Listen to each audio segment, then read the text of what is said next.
creatives. Welcome back to Girl Gang Craft Podcast.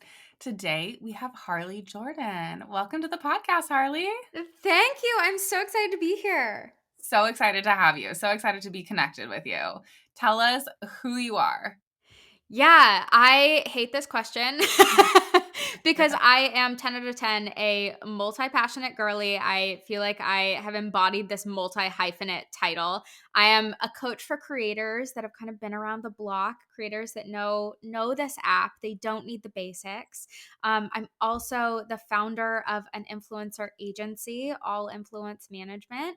And I'm the host of Brand Meet Creator podcast. I do too many things. I love it. I really identify. Um, can you tell us okay, so how did you get started on this journey? Were you an influencer first, or sort of tell us a little bit about how you created your services and being an agency? Tell us about your. Absolutely. So I throughout 2018 probably to 2020, I cycled through quite a few jobs in business operations, and I've always been an ideas person. Always, always, always. And my little blonde self, who was 20 something at the time, just would always get turned down by, big CEO boss man in the room. And it was such a struggle. And I always felt like, once I hit that point, once I'm just a little bit older and I've had a little bit more experience, I'll start to have that respect and I can start a consulting business or I can do whatever my heart desires, but not now. So COVID actually really gave me a gut punch of, okay, it's time. Like, you do not need that. You do not need to listen to these rules. You can start what you want now. So COVID happened. I got laid off. I was actually working in a luxury travel company. So travel shut down. My whole department was let go. And I was like, I have no idea what I'm going to do. I can't get a job at the pizzeria down the street. I can't get a job in something that I am actually qualified to do. And I guess I'm going to start posting on Instagram. So that was really the start of it. I mean, I started posting, I don't even know, just whatever I was doing at the time. I had a billion things going on then too, and I was really using it as a form of escapism to not focus on my daily job. So I was posting out fitness and health and wellness and Eastern medicine and bikini pics thrown in there and little daily travel trips and whatever floated my boat. And I started to see a little bit of the newbie gains. I started to lean into it, and I had fully replaced my income by 12K. And at that point, I posted about that on my story. And basically, my whole audience was like, hold up, don't speed past that like you just did. What did you just say? How are you doing this? And so I really got pulled into this brand partnerships thing just from doing it myself and having people seeing a need for it in the industry. Really, this online world is so cloak and dagger with what actually works and how to actually monetize. And I think part of that is because it's just so individual to who you are and what you like to do, but also, I mean, people were keeping their rates behind the scenes, and this was really the kickstart of TikTok era where people are sharing a lot more. And, I feel like I was one of those first people that started saying, hey, charge more. Here's what rates look like. This is how you actually do it. Go. So tell us a little bit about those early brand partnership days, because how did you even figure out how to pitch brands? Like, what brands were you looking at? How were you setting your rates in those early days? Oh my God, I was sweating in my boots.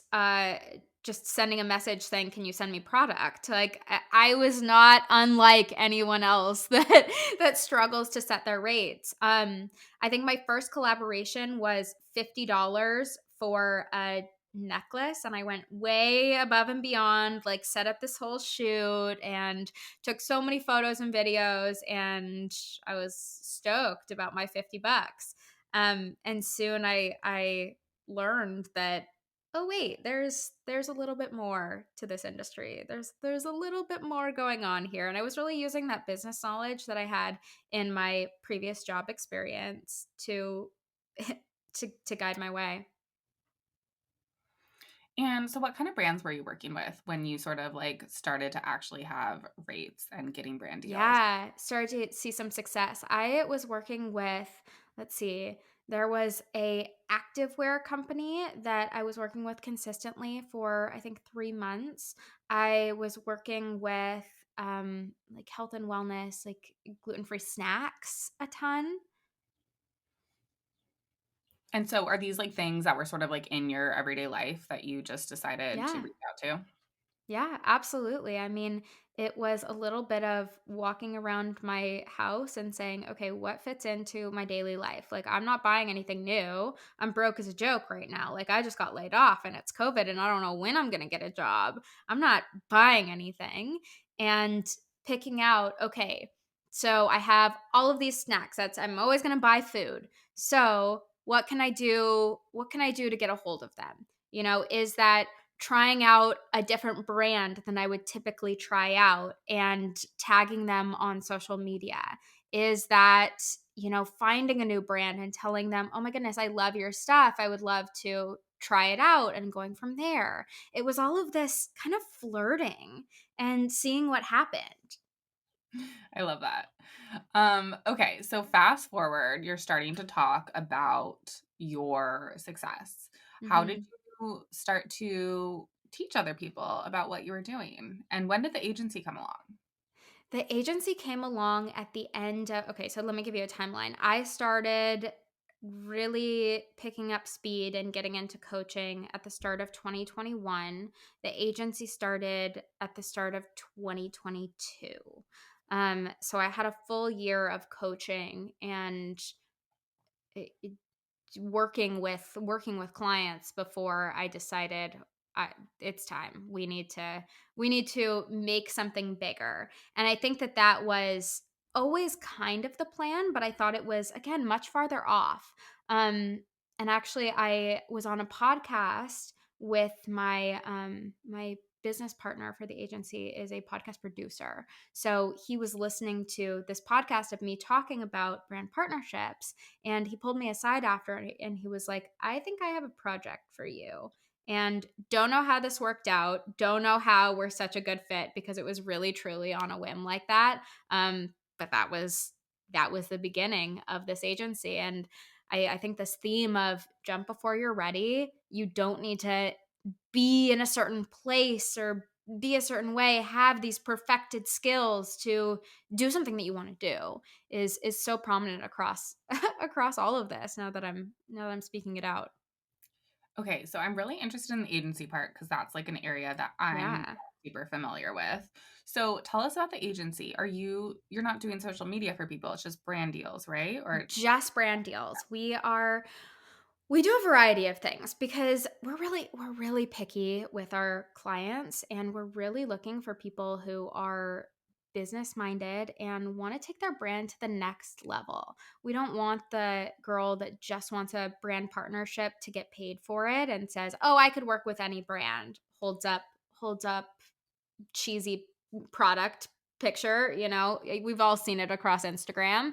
Um, we want the person that can actually incorporate the product into their services, into their content really seamlessly, and really can stand behind the product because they love it and they already use it. So, we really do two things with our clients. Number one is the behind the scenes brand building where we can strategize, okay, what do you want to do next? How can we build up your brand, not someone else's?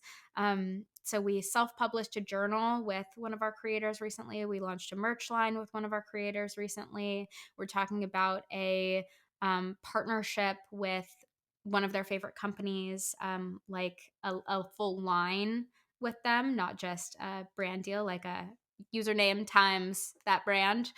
And going through the royalties of it. We've talked about speaking gigs, etc. So that's really a huge piece of it. And then we also do partnership management. where we're negotiating with brands, handling it start to finish so that you can take that off your plate as a creator. I think the hardest thing is that when you are in the depths of content creation, it's so right brain. It's such a creative endeavor. And then flipping the switch and saying, okay, I'm going to negotiate now. I'm going to read a contract. That is a very different skill set. That is a hard switch throughout one day. Yes. It is hard for, my ADHD brain to Yes. do those 2 different Yes. tasks in the same day. Okay, so what kind of brands are you working with within your agency? Are you finding, like, there's crossover with the brands that you like, personally? Or, like, are you I don't know, what kind of brands are you working with? You know what? I think this is super cool because, Instagram is attraction marketing. Social media is attraction marketing. I'm going to attract the type of people that resonate with me if I'm putting out my authentic self, right? So the creators that we've really brought in, there's really some bleed over with what I really like. So we have a ton of mental health professionals. We have a ton of like non-tox people that do a bunch of really cool things. We have some foodies, people that focus on hormone health. We have a ton of this diverse group um, that really have a bunch of bleed over with what I like. So, I mean, these aren't all brands that I've heard of. It comes out of the blue and you see what you get, but Are people paying you, like, a monthly, stipend, or are you getting commission on these brand deals? How are you formatting that pricing, and, like, how did you figure out how to format that pricing? yeah, this was a huge conversation with me and my business partner when we first started because his automatic response was, "Oh, well, they should pay a monthly fee. If we're going to be doing all of this, they have to pay a monthly fee." And I was like, "No, no. No, no. That's not going to work. That's not what creators are used to. That's not going to happen, especially if we can't guarantee results for that month no matter what we're working on." So we actually just take a commission of 20%. And that's really why we're so picky about our clients because we're going all in on them and not guaranteeing pay. That's awesome, and I can see I mean, like, that's interesting to me because, like, we have a lot of expenses, period. Yeah. Every Yes. right? We're paying our team, we're paying all these things, and so, like Right. and, like, I mean, I this is different, but, like, there's PR agencies, right? And you have to Mm-hmm. pay them, like, a Oh, at huge like 10 amount. grand. Yeah. Yeah, like 10 grand, maybe some of the smaller ones, 5 grand. That's all of our revenue, you know? And, like, they Right. don't even guarantee you placements, No. right? Or you get, like, one of their assistants, and then they have, 27 people that they're working with, and they don't get you placements. Yep. And so, like, that's a great format, I mean, on it our was side of things. yeah, it was a big investment in the beginning. I mean, we were definitely putting a ton of our own money into hiring our help. And I mean, we both have full time businesses. My business partner is a podcast producer. So we're both super busy running something else. We couldn't put a ton of time into this either. So we spent a lot of time, energy, resources in building up the systems that will allow us to do this long term without just the burnout, without the death, without the ick associated with all of those tasks. So now we have a full-time account manager that really is so amazing. We just hired on another person as well to help out with things. It's definitely an initial investment, but I think it's best for everyone, especially in this world. That's awesome, and I think that starts to mirror, like, Hollywood also, right? I Right. don't think agents get, like, a monthly fee, right? They just get, a I paycheck, think I think. yeah, yes, they do. So They do, and there's so much bleed over. At this point, yeah. we're starting to see, production agencies and casting agencies reach out to us about, user-generated content, UGC, about doing, shoots for their website. There's so much bleed over from the acting and modeling world. Yeah, that's fascinating, and what an interesting place, like, physical place for you to be in for that to benefit you and benefit everyone that you're working with, because exactly, I mean, Hollywood, or at least, like, maybe not movies, TV, but, like, reality TV and commercials and all of that stuff, like, they're looking for real people, Oh my supposedly. goodness. Not all, Yes. but, so I can totally imagine how there's some really cool crossover there, I and, like, mean, people with big also, bucks too. yes, and I mean, reality casting is looking for creators too, because they want someone that's comfortable on TV, someone that, will give them all the deets and will cry on screen and will do what they want. Be a show. And that's creators. Have you gotten anyone into reality TV? Is that, like, a world that you're working with? We actually have a client from a reality TV show. We have Nick from Love Is Blind season 2 on our roster right now. Awesome. That's so fun. I love that. Okay, so pivoting a little bit, I wanna talk about your services. And so, like, how are you helping all of these creators on the other side of things, as a coach, with classes? Tell us a little bit about your Do Less Club. Yes. Yeah. So I support multi-passionate, overthinking creators that are really Overthinking creatives. yeah, yeah. Me. Tell That me is that you a tagline in itself. I love. yeah, tell me that you think too much without telling me. Yes. Wears Do Less Club sweatshirt every single day. This is a reminder to me, at me, to me. So I really help multi-passionate, overthinking creators that are overplaying by the rules. They're ready to build a sustainable career from social media that doesn't give them the ick. I think that's what I was seeing over and over and over again. No matter if you have, 1,000 followers or you have 1 million followers, is we're all stressing about our story engagement. Everyone under the sun will be like, oh, but wait, is my bio okay? And, are these story views normal? And blah, blah, blah. We all struggle with the same things. And I think that was such a big pull back the curtain moment as I started to work with these larger creators of we're all the same here. We're all the same. We are all ever evolving human beings trying to figure it all out on this ever changing app.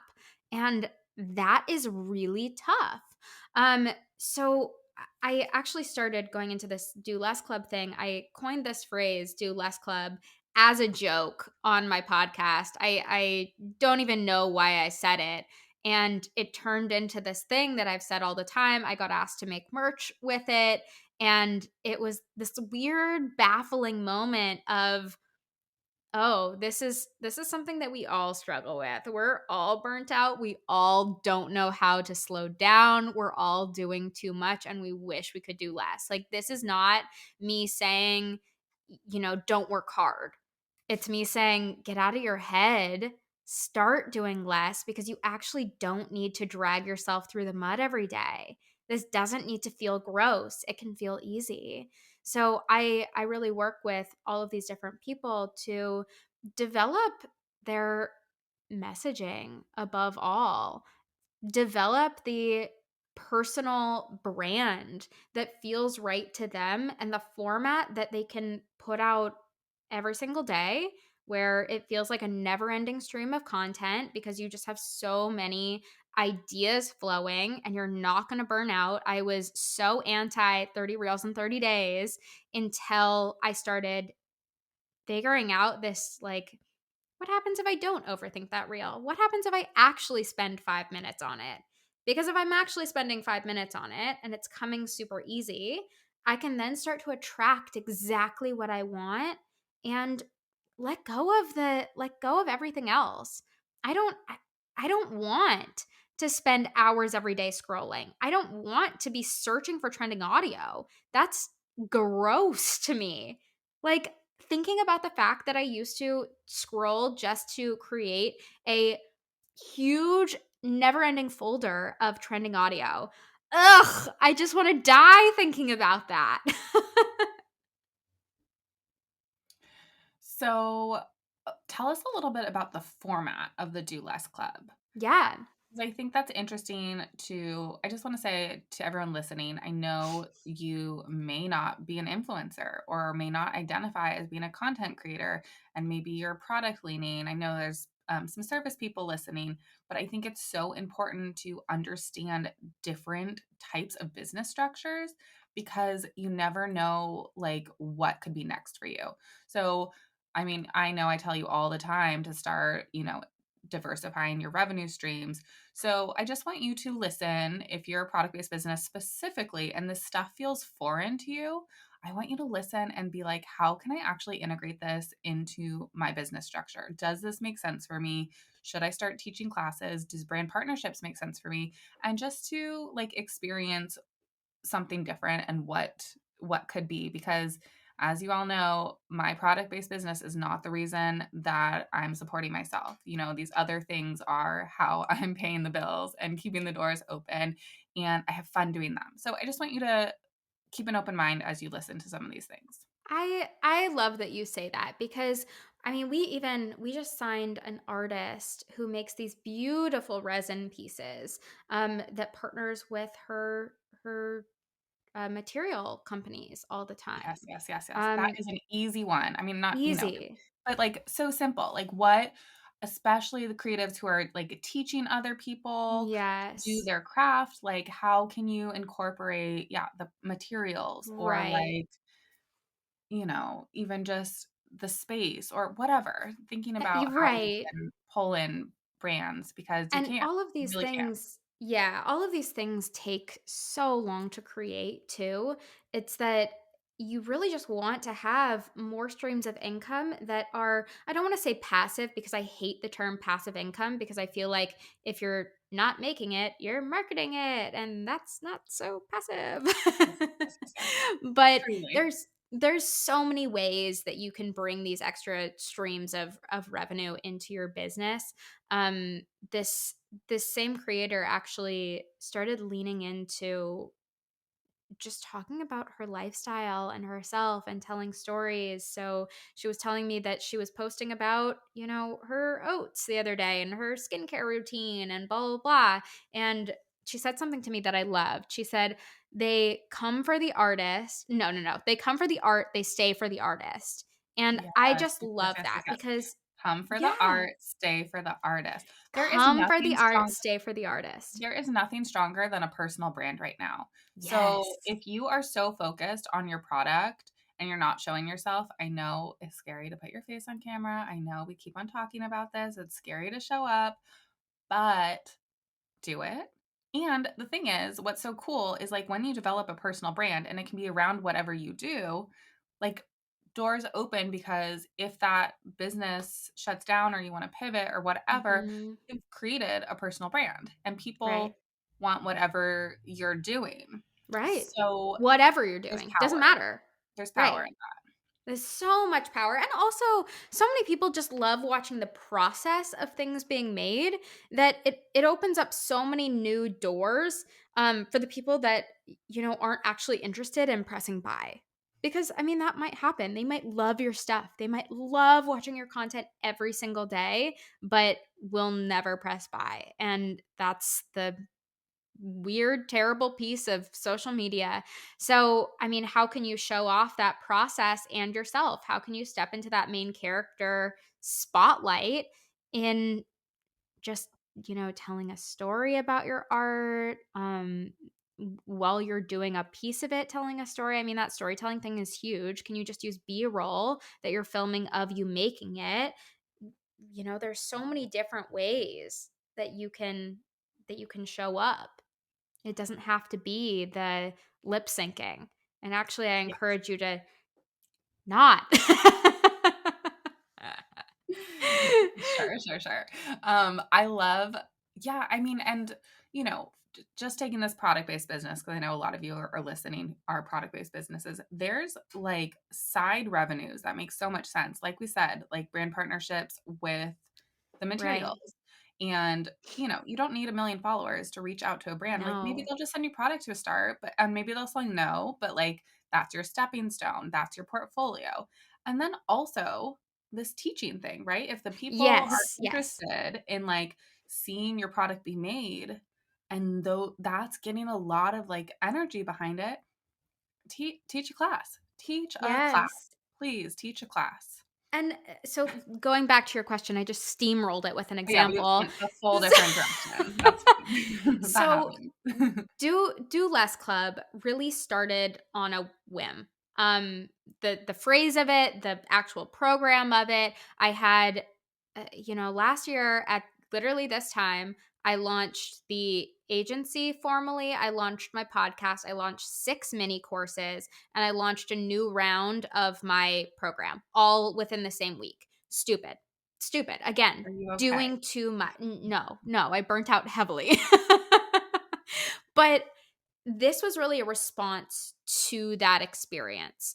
And I took all of my programs that I spent so much time creating and loving and diving into and said, "I hate all of this. I don't wanna sell this, I don't wanna market it, it's giving me the ick, I don't know why it's giving me the ick," and it was just because it wasn't aligned, like, the format wasn't right for me, and I wasn't talking to people the way that I wanted to because I was following all of those marketing business shoulds. I thought I needed to build up this full offer suite. I thought I needed things at every price level, and that wasn't the path for me. So, in starting Do Less Club, I had, oh my god, I think I was on Voxer talking to various people and, like, diving into the market research of it from previous clients for 2 days, 2 days straight, and it turned into this 12-week program that I I think I launched within a week. I do mini trainings every week, and this is, like, 15 minutes. I don't want you spending more time than that. I know we're all busy, and they're really about your messaging. It's about diving in deeper to who you are as a person and how we can bring this personal brand to light. What is your goal? Do we actually see it in your content? And then we have office hours 2 times a week, which we tend to stay on for far too long, where we can actually implement and talk about all of these things, talk about all of these issues that we have as creators that no one else gets. Like, I mean, I think we spent a whole 30 minutes the other day talking about how much anxiety our camera rolls give us because we all have, 50K My photos on computer's them. full all the time, and then you're trying to upload more reels to your computer, and that's Yes. also full. It's terrible, and no one would get that unless they were a creator, you know? So, I mean, it's partially just being in a room with people that get it. We're all at different levels, and I love that about this group. You have some people that are really successful in their business, but have 1,000 followers, 2,000 followers. Then you have creators that have 150K, but haven't figured out the money thing. They've gone viral, they know how to bring in an audience, but they don't know how to actually monetize because it doesn't come easy like that. It's not like, you have the followers and then all of a sudden you have an income. So bringing these two groups together and really discussing what makes most sense with people that can see it from your profile, can go to your profile and be like, okay, wait. I'm talking to you in real life. Why are you not bringing this to the table? Um, is amazing. So this really quickly I realized was my signature program, and I really didn't need to offer anything else. And actually, what I ended up doing after the program was creating a membership for co-working for alums so that they could continue having this group environment, could continue chatting with this group of girls that get it, group of creators that get it, I should say. And I'm just stuck on the TikTok sound. The girls that get it. And now I Fine, can't all stop fine. saying it. But yeah, I mean, there's all of that support. And I think what's so interesting is, the internet will tell you don't exchange time for money, and you don't need to. You can create this pre-recorded course and not be a part of it at all, and that wasn't me. So my 5 times a week that I'm meeting with people is actually the most energetically aligned thing that I can do, regardless of the fact that it's not what the business coaches on the internet would tell me. So, you as a creator, whether you are a service based or a product based business, like, is that a networking community? Because why not? Why not? If you have a ton of other creators, or makers, I should say, in your community, then why not pull together a group where you charge $15 a month and just kind of chat about things a couple times? Like, that is so valuable. Let's not undervalue how much community in and of itself, not just education, can bring to the table. Yeah. I love all that, and I really identified too because I I like teaching human to human instead of just, having my Yes. classes exist in a void and then trying to get people to them. That doesn't feel me, and, like, we have that and there's seasons and etcetera, but, like, I personally really just like, talking to actual humans. Yeah. And that's all to do with you, and takes getting quiet, and takes really, again, stopping the scroll and considering what feels aligned. So, how do you balance all of this? Tell us a little I bit don't. about. Do you have, like, a structure to your week, or, like, what keeps you I don't know, tell us a little bit about how you organize your time. I'm really in the mud trying to figure out that exact question. I mean, like I said, after I launched all of those things at the same time last February, I burnt out so terribly, and it was a culmination of family drama and social media and trying to throw myself into work and all of this stuff. And it was 8 months of me doing, what I felt to be bare minimum. And that was a huge struggle to actually slow it down. And I think any overachiever will understand that, because you constantly ask yourself, am I doing enough? Wait, what's Am your I sign? doing enough? What was that? What's your sign? I'm an Aries. Okay. I got that Libra in me too, though. So I feel like that really is it. That balancing right and wrong gets me.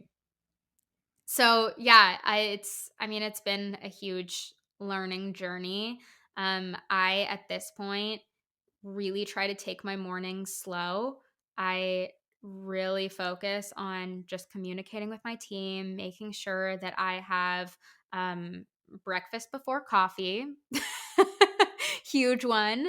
I try to play a meditation while I'm making breakfast. And I know that's not ideal, but like that's how it fits into my life. Um, I love that. yeah, and I, I mean that's kind of where I'm sitting right now, is just trying to make it work. I mean, I've outsourced as much of the clerical stuff that's draining me as I possibly can, and I know that's not an opportunity for most people, but it's it's been a process. Do you, like, dedicate different days to the agency versus, like, your personal stuff, or I wish. I okay, wish I could do that. okay. No, I do not. I mean, there's so many moving pieces of the agency. I mean, yesterday, ooh, talk about a hell of a day. I had various things starting at 6 a.m., where I had a FaceTime workout with another creator, because we're trying to keep each other accountable and not be on our phones when we're in the gym. But she's in a very different time zone. So I was like, okay, 6 a.m. it is. I got this. And then I had something at 7 all the way to 2 p.m., back to back to back to back, because it was just a terrible day. It was just all of this stuff with the agency and my own pre existing things. And it was a lot. But I think what I've learned throughout all of this, I mean, bad day or slow day, is that as long as I'm making sure that I am making things scalable in the long term, that's my only goal. That's my only goal.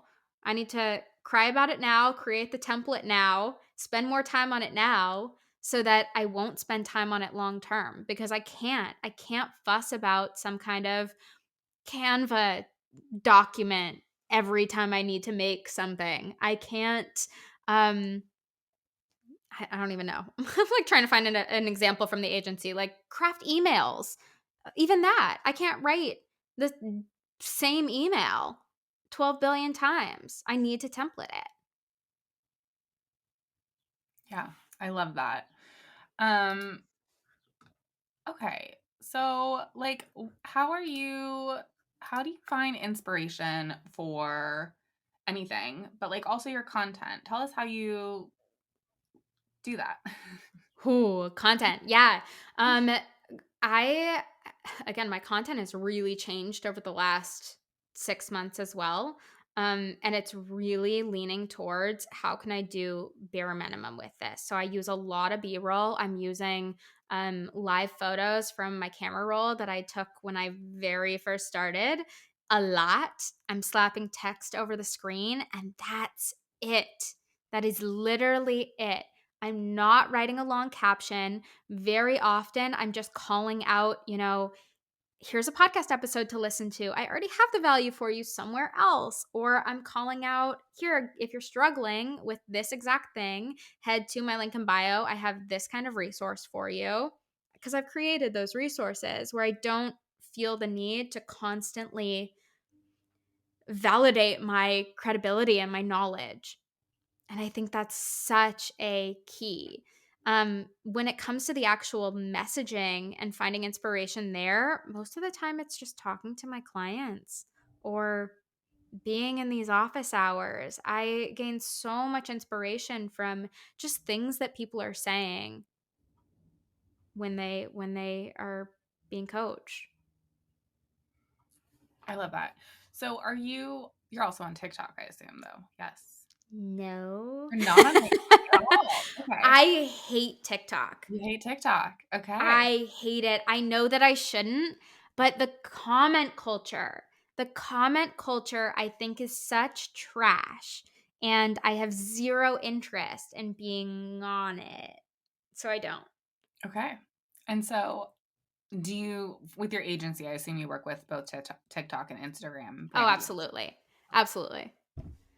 Yeah, I mean, it's not for me, and that Yeah. I mean, you find your platforms. I have the podcast I'm repurposing on YouTube, I'm repurposing on Pinterest. Those aren't my top priorities, but Instagram and the podcast are my top priorities. So I'm going to focus on those, and if I'm not on TikTok, so what? Yeah. Cool. I love that. That's great. Um, okay, and so what advice do you have for creators that are feeling a little burnt out? How can they you know, have like a bird's eye view and look at their whole business a little bit better? How can we do less? Um, give us a couple of tips for that. Yeah, absolutely. I would turn down the noise as much as possible. Unfollow the people that are talking about new features, new hacks. Unfollow them. Unfollow the people that are promoting trending audio all the time. You don't need to do that. And if it does feel right to you, by all means, like go for trending audio, go for lip syncs. But I think it's realizing that that doesn't need to be you if it gives you the ick. If it gives you the ick, you do not have to do it. Stop thinking about every content piece as this revolutionary, genius idea. It can be a baby bite of information. It can be something completely, off the cuff that you're thinking throughout the day. Think about the memes that you send your friends, the memes that you send your partner. That is content. That's content. And the value doesn't need to be educational, it can be relatable because there's so much value in the journey. There's so much value in the journey. And so often, you, I don't need a solution. I don't need that tangible value. I want validation. So take power in Mm, that and then really dive into, okay, what is giving you the ick? What is giving you the ick on social media? And can you avoid it like the plague? Is that possible? And if it's not, how can we make it feel better? And I really think that is the first step. first step. Hmm. Okay, I think we're going to end on that note. Thank you so much, Harley. Where can people find you and listen to you and follow you? Yes, you can find me at the Harley Jordan on Instagram. You can also find me at Brand Meet Creator Podcast, where we talk all about all of this stuff, from burnout stories from creators that have been through the mud, have built a successful business, are on the other side, but trudged through it for so long. We talk about brand deals all the time. My co-host Sonia Elise is a bigwig in the brand beauty marketing world, and she gives all of her insight about what she's thinking with a New Yorker attitude all the time. So if you have any questions, come hang out on Instagram, come hang out on the pod, and let's chat there. Yay, thank you so much, Harley. Thank you.